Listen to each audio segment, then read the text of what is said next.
Hello and welcome to another episode of Ashes to Go. I'm your host, Redbird, and with me is BDLG Bordy. Another week in Ashes of Creation. We got some news this week. It's some fun stuff to talk about. We do, man. I'm excited. It's been fun to do this podcast with you, brother. This is what, episode 3 now? And you're already lying to our audience. It's very interesting. You know, usually we take some time, build up some rapport with our podcasting audience, before we start. What do you mean lying to the audience? I mean, you just said you're having fun, man. You never at once have you told me on air, especially, that you've had fun with me and doing anything. I didn't say with you. I have fun talking about the game. I didn't say talking with you specifically. Oh. Yeah, see? Okay. I didn't lie. No, that makes sense. Okay, my bad. I don't know. Yeah. Okay, that makes more sense. All right. So today, on this episode, we are going to talk quite a bit about caravans. That's going to be our main topic or our main speaking point here tonight. But before we do, we're going to go into some news that happened within the Ashes of Creation community, one of which, if I can pull up this other page of notes, Intrepid announced some big news about separation from My.Games this week. So we're going to talk a little bit about that. We're also going to talk about how they announced the upcoming announcement on the Q&A for August 28th. So they're going to speak more about the game. Maybe we'll get a alpha date, Bordy. Who knows? And so we're going to talk about those two topics first before we go into the Caravan system. So me and you did a little bit of research before the episode. Neither one of us were really familiar with My.Games a whole lot.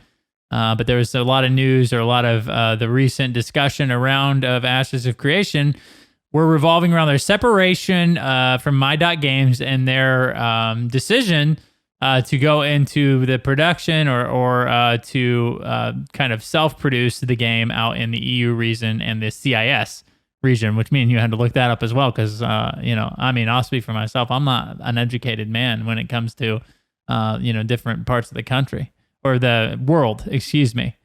I think, me and you both share the sentiment, but what is your first take now that they've kind of announced that they're not going to rely on a second party to produce the game in the EU CIS regions? Yeah, so I mean, you're right. I didn't know a lot about My.Games either prior to this, but we do have a handy dandy Ashes Discord bot over at ashesfans.com that you can go get if you want that in your Discord. Go grab that thing because it's awesome.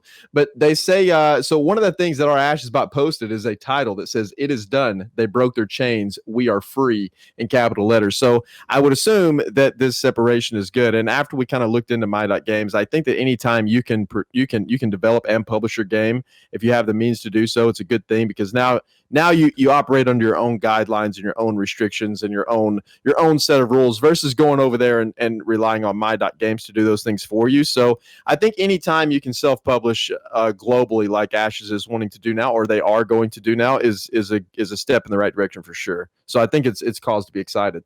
Yeah, and I think more importantly for those two regions, it does like you said, kind of allow the Intrepid to dictate the rules around access to their game, which is always a very positive thing. You hate to see you can see a lot of different or the bigger companies when they outsource those production things have some type of conflict that doesn't allow them to necessarily do everything that they would want or have envisioned to do for the production of their game. So obviously this is good news for them. They seem very excited about it. And it does seem like a big task to try to, navigate all of those international, rules and landscapes. But I mean, they did announce that they're going to start a studio or a spot up in Amsterdam, right? So they'll have like a location over there as well. Yeah, exactly. So I think it's going to be good all around, man, especially for the EU and CIS people. Yeah. So next on our docket is the announcement of the Q&A. On August 28th, 11 a.m. These are always great. I mean, to see them formally sit down and talk about the game in a structured manner. I really do have enjoyed Steven's discussions with other content creators and everything on Twitch, but I do like these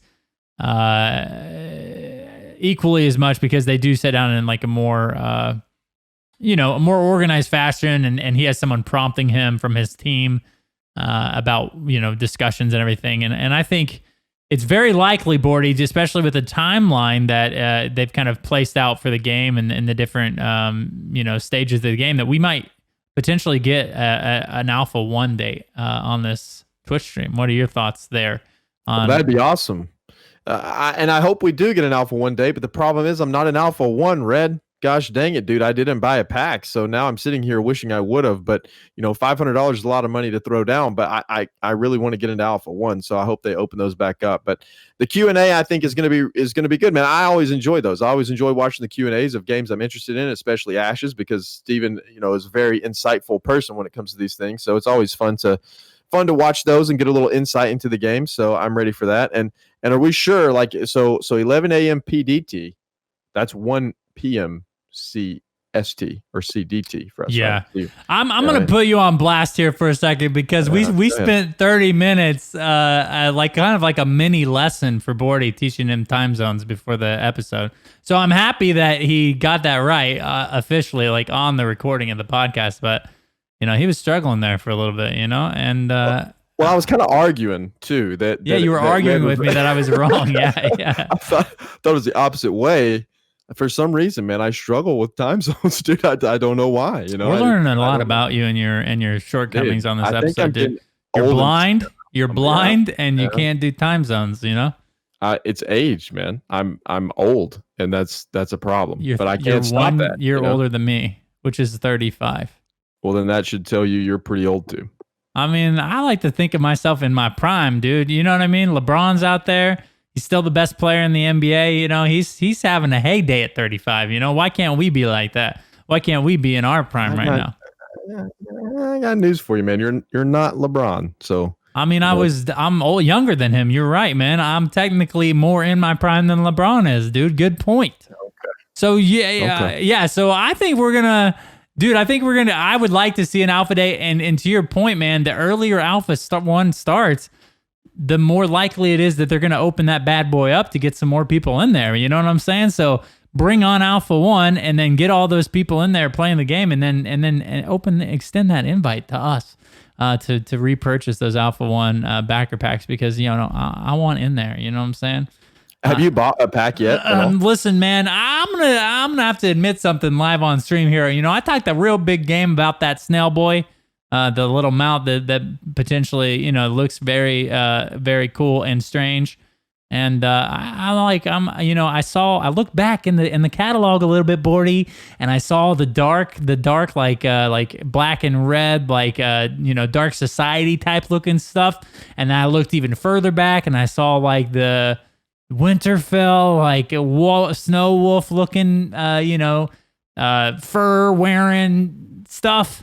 And I was like, dude, I got to hold out for something else, man. And this could come back and bite me in the butt. No doubt about it. It might, and it probably will.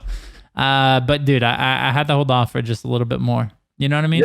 Yeah, I mean, I'm concerned too, because I haven't bought a pack yet either, and I've been waiting for the perfect one, and it just hasn't happened. So we'll see what happens. Hopefully, we won't have to buy one of those, and they'll open it back up for Alpha 1, and we can get in there. Yeah, and obviously, I think you're basically everything you're paying for a backer pack, you're getting your money's worth, whether you like the appearances or not. And they do say that you can technically purchase the next month's visuals or appearance items for cheaper, or obviously cheaper than the actual packages. So I should probably just pull the trigger, and then maybe if I want to spend an extra $30 on something I really, really, really like, then I can do that too. To wrap up the Q&A thing, I'm excited to hear more about the game. Obviously, I think they do a great job with these. They're very front-facing when it comes to a company that produces MMOs. So it's always good to hear where they're at and the progression of the game. Hear the developers, not just Steven, but the other people on the team that work hard on the game, kind of talk about where they're at progression-wise. So I hope that we get something good, dude. I hope we get the date. But I'm excited nonetheless to watch them talk. So, Bordy, today our main discussion, and this is one that is very unique, I think, to Ashes of Creation, a very cool idea and something that they seem to be putting into place within the game, is the Caravan system, Bordy. So we're going to talk, that's going to be our main topic, or one main speaking point tonight, and we'll hop right in here, man. So the Caravan system allows players to commute goods from one node to another for a profit in an open world PvP system that revolves around risk and reward. So right off the jump, Bordy, you hear open world PvP, and I'm immediately happy, and I'm immediately intrigued about caravans. Yeah, same, dude. Anytime you can provide more objectives for open world PvP, count me in. Yes, and this is kind of, you know, an awesome take on inventory management and everything. As we read on, you'll see the need for the use of the Caravan system comes from the limitations placed on personal inventory. Rather than a weight-based encumbrance system, Ashes of Creation will limit the number of items in a player's inventory. So mules and caravans will help players go beyond these limitations. Mules can carry 10 times more than items in a backpack, which was we kind of draw the conclusion, or it's probably in stone at this point, that backpacks are the thing that control your character's inventory size. So mules will carry 10 more times than your backpack or your player is able to. And then caravans, Bordy, will carry 10 more times than the mule. So quick math, that's 100 more times than your character can cover or carry, which is pretty dope, dude. So you can start to see as these are multiplied, the amount of things you can carry, how important this will be for, like, you know, people that look into like professions like gathering and crafting, how important this system will be in inventory management at this point. Yeah, absolutely, man. I think that the Caravan system is gonna help with that quite a bit whenever you need to transport things over to another part of the map, and then whenever the risk that's involved in doing that is what intrigues me about the whole thing, though. Yes, and so interestingly enough, as we read on, or as you learn more about the Caravan system, you see that there is quite a bit of risk there, Bordy. You know, some penalties and some obviously big downsides as you take risks in sending or trying to make profit off of your inventory or the items that you have. So a caravan can be started at any NPC, or not at an NPC in a village level node or higher.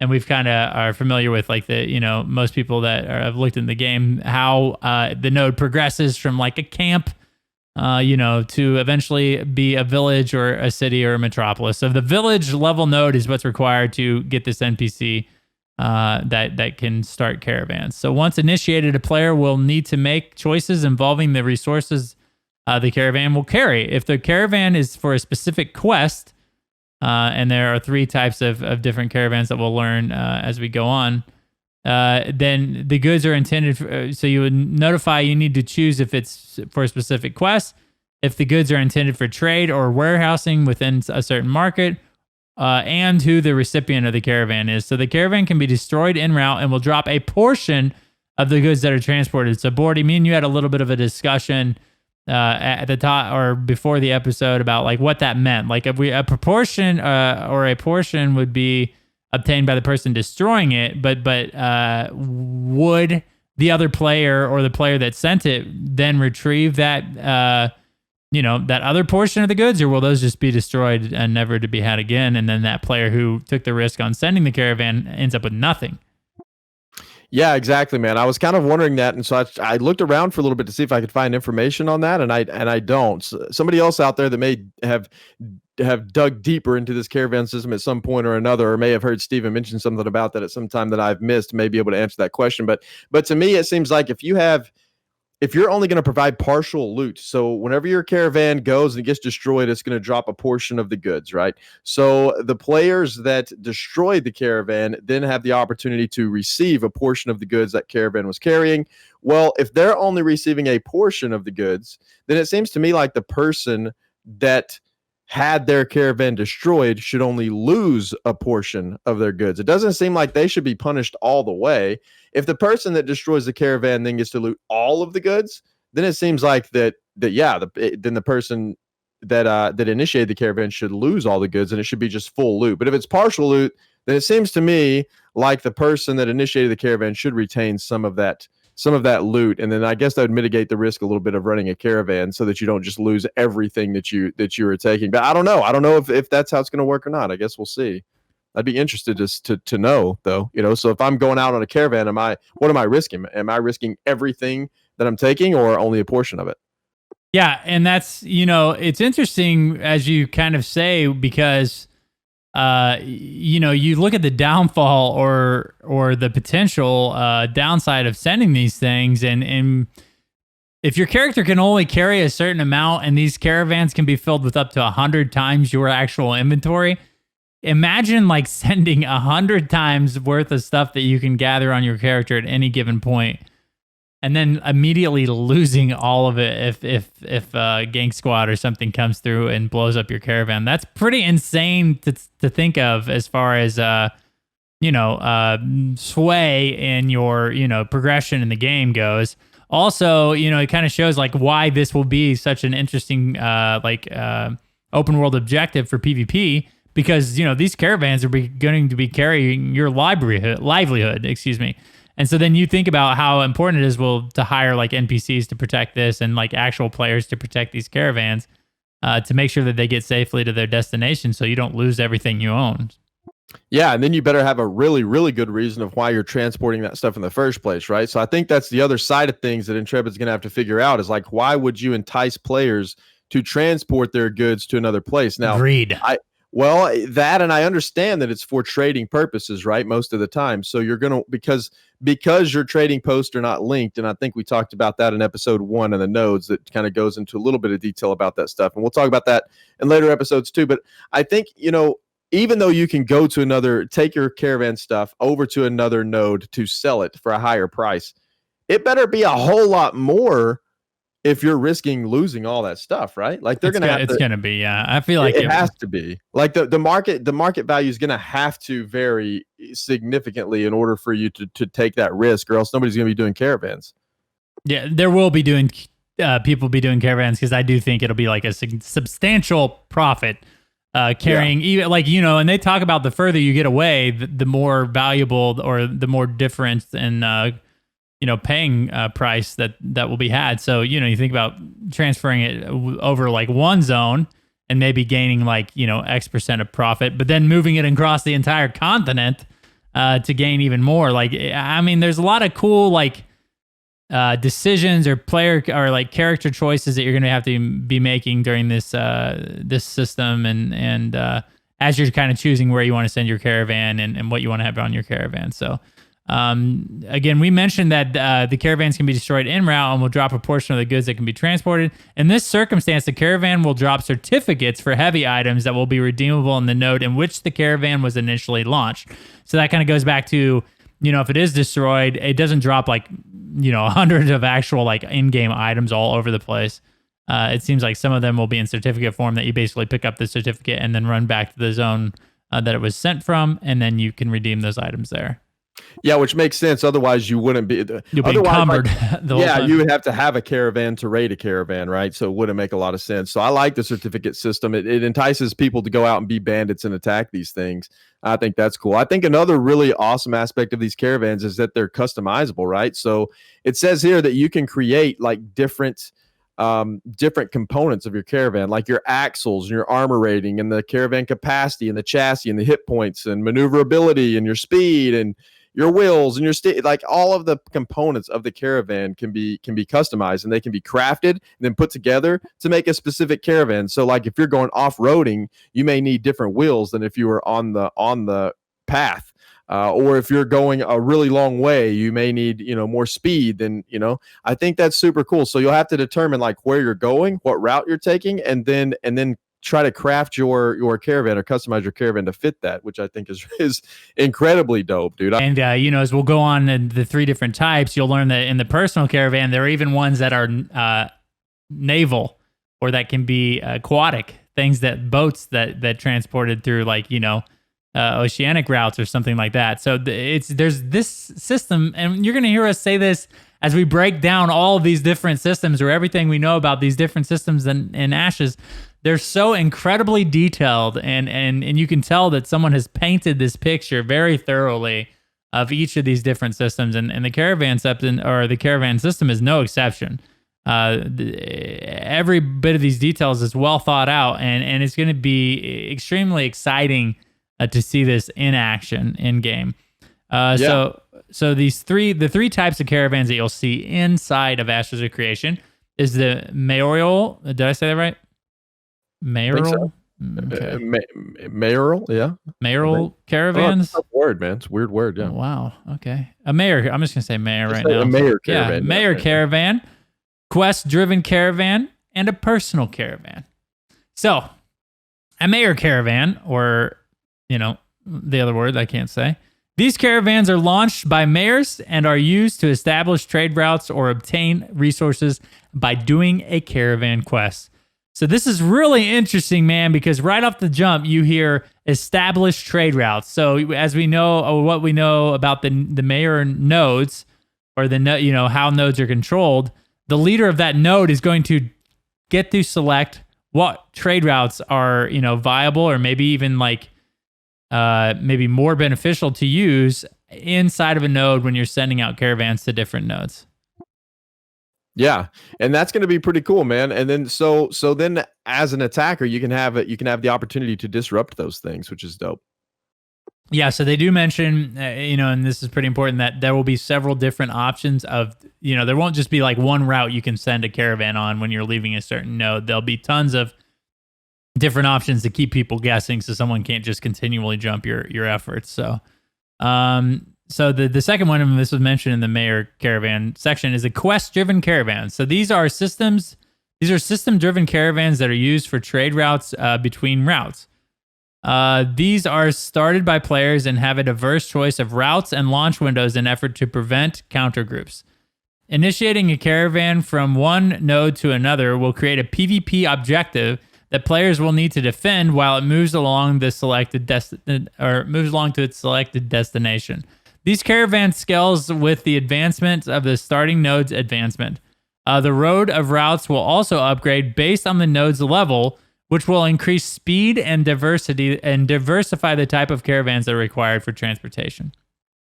So this is crazy, dude. Again, we talk about the depth in this thing. Having these roads, like the type of road that you're going to run your caravan on, speed up your caravan or determine what you want to build your caravan for, is pretty insane, man. And because this is just one tiny little section in the open world PvP part of the game, and as far as crafting and gathering, this seems to be a very big part of that. So having all this immense detail in this system is, I think, going to make a player's experience that much better when it comes to trying to navigate the economy scene inside of Ashes of Creation. Yeah, for sure. And I always love it whenever there's different aspects to the economy and the players that like to play that way, because there are a ton of players who love to get into a game and just be crafters and gatherers and play the economy side of the game. I mean, look at Albion Online, man. There's tons of people that do that really don't even, that game is strictly PvP, but I know of a lot of players who get in there just to play the marketplace and to try to get rich and to try to play the game in their way, in a different way. And they can do that in that game. And so to see something like that, even taking a step further with this caravan system, is awesome. I think it's going to provide a very diverse gameplay for those people, the people that are incredibly into that type of thing, and I like that. That's going to draw in a whole other demographic of players, and it's really, really good for the game, I think. And I like the idea of again, when you talk about being mayor and making decisions inside of a node that affect other players, tax rates and with the caravan system, establishing trade routes with other nodes and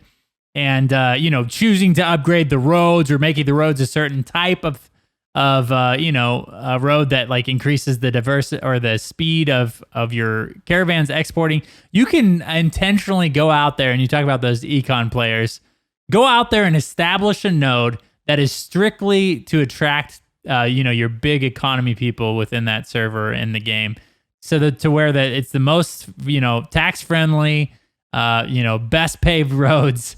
So that they can get their goods out to other people in other parts of the country as efficiently and effectively as they can. So the last one we have is personal caravans. So these caravans are initiated by the player. Once a personal caravan is started, the player that activated it becomes the caravan or the driver of the caravan. These can be land and water-based vehicles that the player can control. These can be launched from any storage point in the game and will come in varying size and capacities. These caravans will have racial appearances by default, but players can apply caravan skins to them if acquired.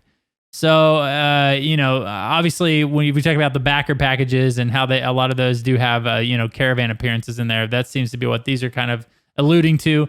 So mainly, if your node is, primarily a different race, it seems like they will by default take that appearance, but you can apply these skins to your personal one. So, what do you think about this, Bordy? You'll then become the person that controls the caravan as they move across the map. I like that, dude. I like that a lot because in most games, what you see basically escorts. The caravan just moves and then you kind of escort it. You're not actually driving it and a part of it. And I think that's how it's going to be with the mayor caravans and the quest driven caravans. You're going to just kind of escort them. But then whenever it's your own personal caravan, you're going to be driving that thing. You're going to be driving that thing. So if you're driving it, that means you cannot defend it, right? So you're going to have people there to help you defend that thing as you push it to the location, which I think is awesome, man. I love that, dude. How fun is it going to be to just be driving your caravan from one point to another? Or how nerve-wracking will it be, to drive your caravan from one point to another without getting attacked and losing your stuff? Like those types of things are going to create excitement within the game for sure.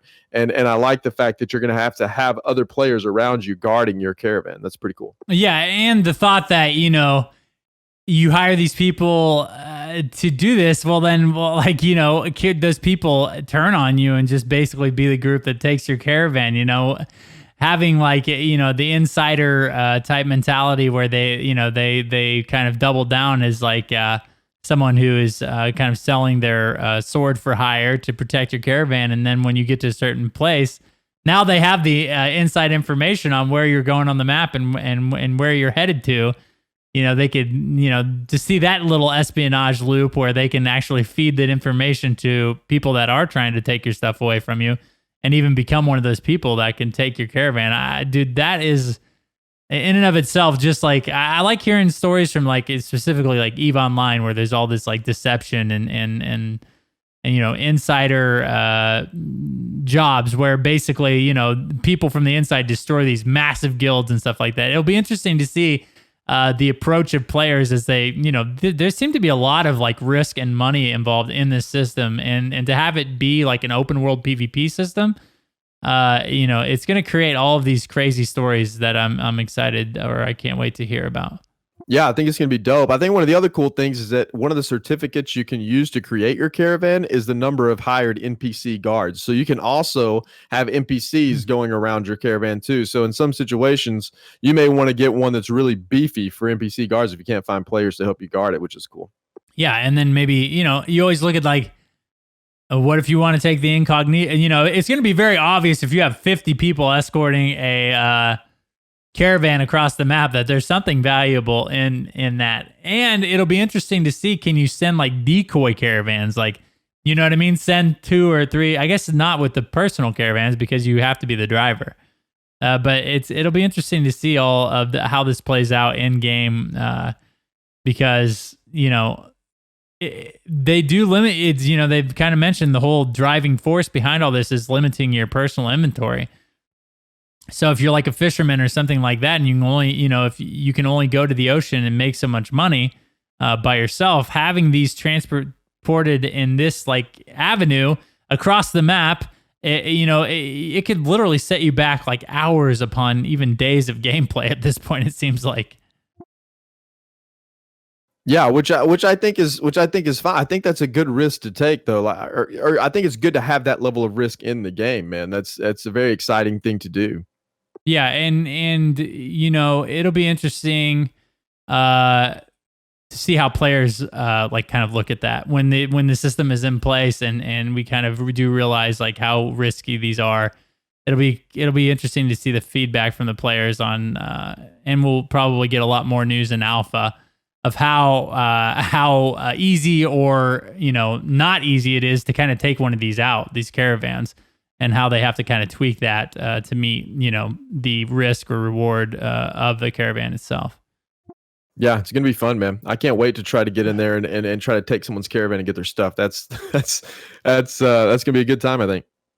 For sure. Do you have anything else that you want to talk about as far as caravans go, or?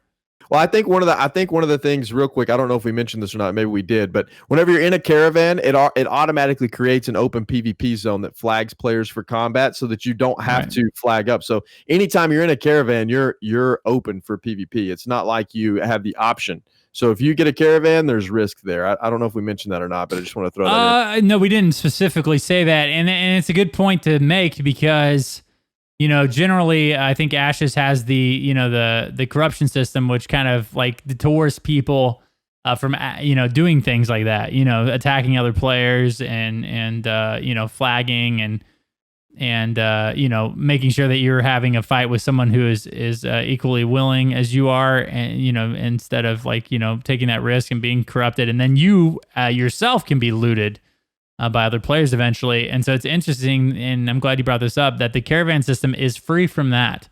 So basically, if you are transporting a caravan or you're within the general area of a caravan, then you are open, or you are flagged for PvP, and you're basically saying that you're willing to take on combat without any any safety. Basically, at that point, you are going to be able to be attacked by another player without them having to suffer any type of setback. Yeah. So that's a big thing and I'm glad you brought that up. That's a big part of this system, because obviously when we say open world PvP, it's free from the corruption system at that point, so people can't attack you. All right, Bordy. Well, that about does it for this episode of Ashes to Go. Why don't you go ahead and tell people where they can find you on the internet? Yeah, man, you can find me over at Twitter at the BDLG. YouTube is youtube.com/the BDLG. And then Twitch is just twitch.tv/BDLG, no the in front of it.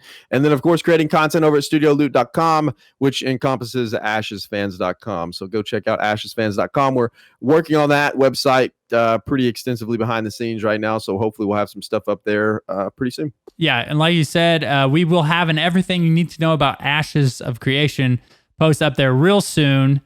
So definitely, bookmark that and be ready, because we all of this information that we're going over the podcast and more will be in one easy to find location there on Ashes Fans website. So I'm Redbird with a Y. You can find me at Twitch and YouTube under the same name. On Twitter, I am Redbird. We're excited. Again, we this is episode 3. We look for many episodes to come. If you guys have anything that you want to hear about on the podcast, specifically in any type of order or any type of topic, definitely, shoot us a message on the Studio Loot Twitter. You can come into our Discord. We have a channel dedicated to Ashes to Go in there as well. So you can hit us up in there, talk to us about what you want to see on the podcast and what interests you about the game, and we'll cover it on the podcast as we go through all of the what you need to know stuff leading up to alpha. And don't forget, we have an affiliate link. Don't forget to check the show notes for that. You can get a discount over on the Ashes of Creation website as you're making purchases. Thanks again, guys, for listening. We really appreciate it, and we'll see you on another episode of Ashes to Go.